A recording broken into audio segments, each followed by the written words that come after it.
Saudara-saudari terkasih, apakah saudara sudah memulai hari ini dengan penuh sukacita dan punya niat untuk berbuat baik meskipun kecil? Semoga Tuhan memberkati niat baik saudara. Hari ini saya ingin melanjutkan renungan tentang kemarin.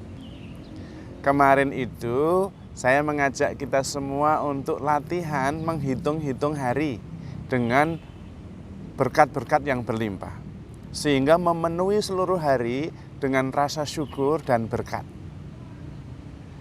Bukan berarti bahwa penderitaan, tantangan, kegelisahan, keprihatinan tidak ada, tetapi yang menggelisahkan, yang menakutkan, yang mengkhawatirkan ditunda dulu.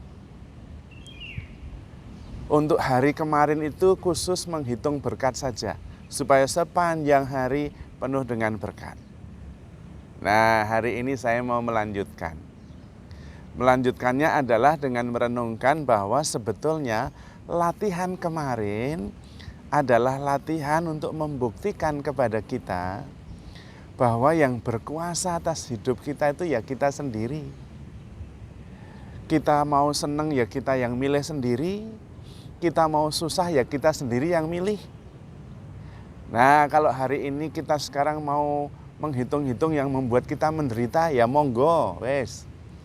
Wong ya kita sudah latihan kemarin menghitung berkat-berkat sepanjang hari, lalu hari ini menghitung yang membuat kita menderita. Ayo monggo, mari kita hitung yang membuat kita menderita semua. Ini sebetulnya adalah latihan bahwa menderita itu optional, tidak harus, tergantung kita. Kita bisa kok nggak menderita, kok kita yang menentukan. Tergantung kita mau memikirkan yang mana. Latihan ini sebetulnya menunjukkan kepada ego kita bahwa yang berkuasa itu bukan ego, tetapi saya, kesadaran. Artinya kemudian ego terciduk, dia tidak lagi berkuasa. Itu seperti anak kecil yang kemudian rewel dan minta sesuatu, kemudian oke, kamu nanti saya kasih, tapi nanti ya, sekarang tenang dulu. Dan anak itu kemudian tenang. Lalu sesudah waktunya, udah sekarang nih saya kasih. Tapi kemudian anak itu mengerti bahwa sebetulnya orang tuanya tidak bisa dipermainkan lagi.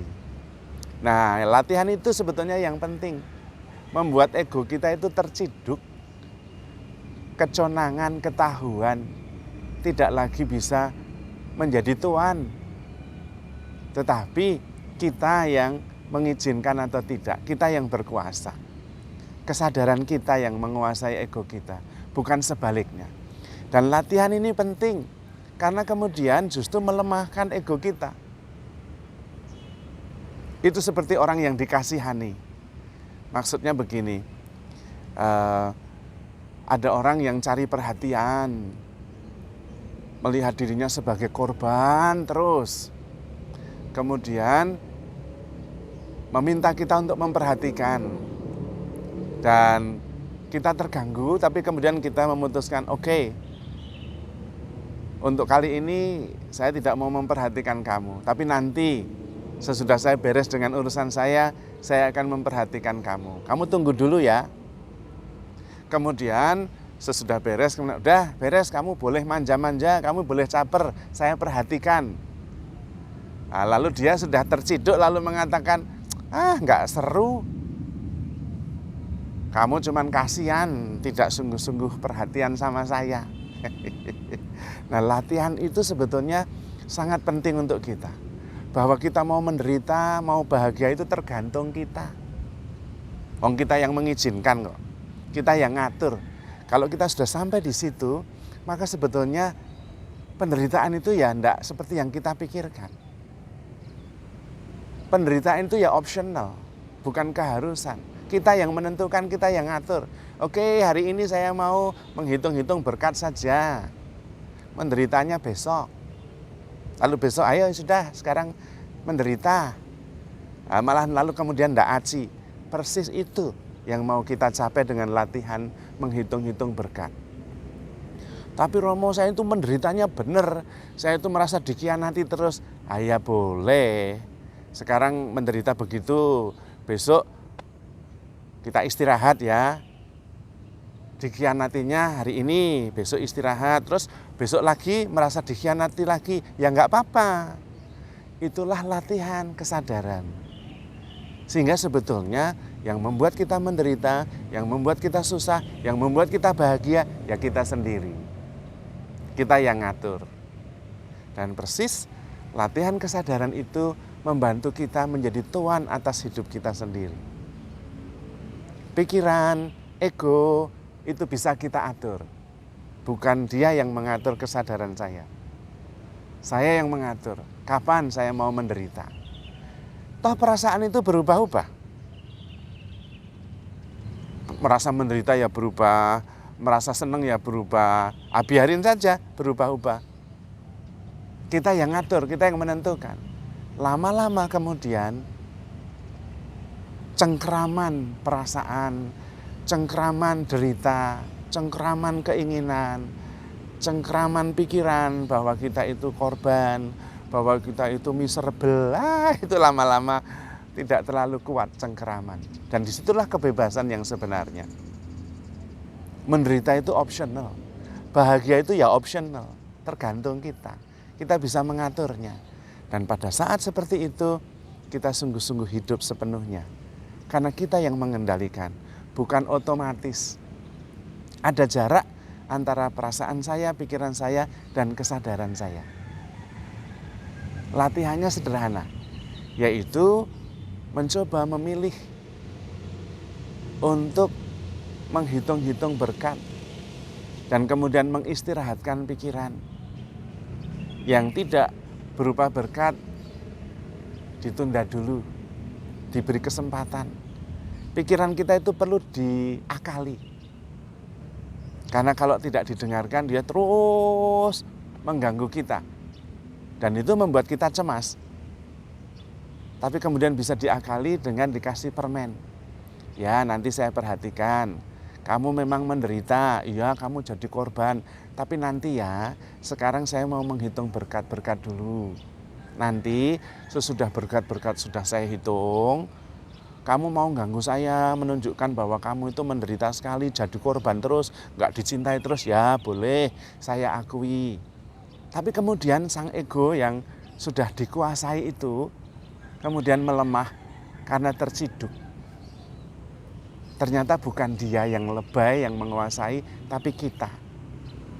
Nah itu fungsi dari latihan yang kemarin kita lakukan bersama. Kalau Anda dan saya latihannya dijalankan benar, akhirnya kita yang menguasai kehidupan kita. Bukan pikiran dan perasaan kita, tetapi kesadaran. Saya sadar saya sedang sedih, saya sadar saya sedang menderita, saya sadar saya sedang lebay. Akhirnya kemudian penderitaan dan kelebayan itu tidak lagi mencengkram kita, tapi kita yang menguasainya.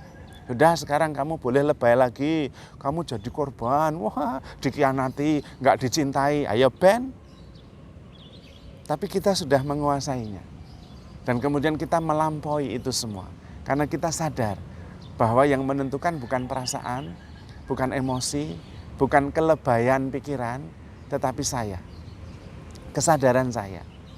Saya sadar bahwa saya memang menderita, menjadi korban, saya sadar, tapi saya mau tetap menghitung-hitung berkat-berkat saja. Yang derita dan korban itu nanti. Saya rasakan tapi pelan-pelan, supaya tidak menguasai saya. Nah dengan cara seperti itu, kita membiarkan kesadaran kita yang mengendalikan. Bukan perasaan, bukan pikiran yang otomatis membuat kita kemudian menderita terus-menerus. Kita tahu kapan berhenti, kapan istirahat. Dan kapan kita mengizinkan, ayolah lebay lagi, menderita lagi supaya haru biru dan hidup itu lalu menjadi real gitu. Itu namanya detachment. Kita bisa mengambil jarak terhadap perasaan dan pikiran. Dan pada saat itulah kita hidup dalam kesadaran.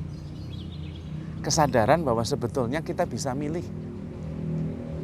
kesadaran bahwa kita sebetulnya tetap dicintai Tuhan, kita ada di dalam kasih Tuhan, nggak pernah terlepas, karena nggak bisa, karena Tuhan ada di mana-mana, kapanpun juga. Kapan kita bisa lari dari waktu Tuhan? Nggak bisa. Kapan kita bisa menjauh di tempat Tuhan tidak ada? Nggak bisa. Kita selalu ada di dalam Tuhan, selalu ada bersama Tuhan, selalu setiap saat dikasihi Tuhan. Dan karena itu bisa menjadi tempat kita istirahat.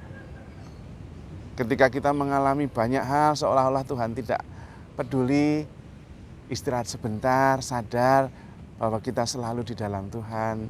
Tuhan selalu mengasihi kita, selalu meneguhkan dan menguatkan kita. Lalu kemudian kita lebih lagi, menderita lagi, lupa kalau kita di dalam Tuhan boleh, tapi kemudian sadar lagi gitu. Sehingga sebetulnya kita kemudian menyadari bahwa hidup itu menakjubkan. Menderita dan mengalami banyak tantangan itu optional. Bahagia, sukacita juga optional, tergantung kita. Pada saat itulah kita hidup sepenuhnya. Kita sadar sepenuhnya, kita yang menentukan. Dan tentu lama-lama kita menjadi sadar bahwa menderita itu tidak harus. Karena kita selalu di dalam tangan Tuhan, Tuhan menyelenggarakan hidup kita, Tuhan mengasihi kita tanpa batas, dan Tuhan mempunyai kuasa untuk membuat kita damai, tenang, penuh sukacita, dan sejahtera. Maka saudara-saudari terkasih, mari kita menyadari kasih Tuhan yang begitu besar itu. Dan karena itu handle yourself with care. Because you are loved. Tuhan memberkati.